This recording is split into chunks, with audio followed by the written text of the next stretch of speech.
Hey guys, welcome to our channel. And if you want to reset or restart your Corsair Katar Pro Wireless mouse, then this video is for you.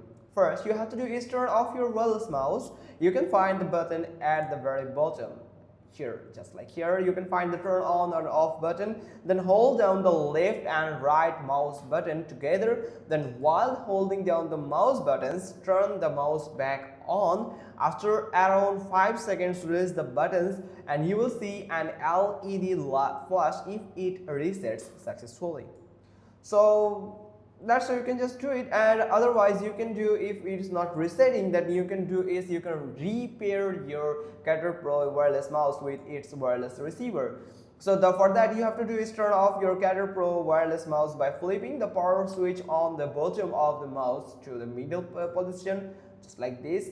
And after powering off your mouse, hold down the DPI button under the mouse wheel. You can find the DPI button here. You have to hold it. Then while holding down the DPI button, switch the power switch from the off position to 2.4 GHz wireless mode by moving the switch to the left, just like this, and release the DPI button, and you are good to go to repair your Katar Pro wireless mouse with the wireless receiver. So that's pretty much all. Hope you found this video helpful. If so, then give us a thumbs up. Don't forget to subscribe our channel, and thanks for watching. Till next time.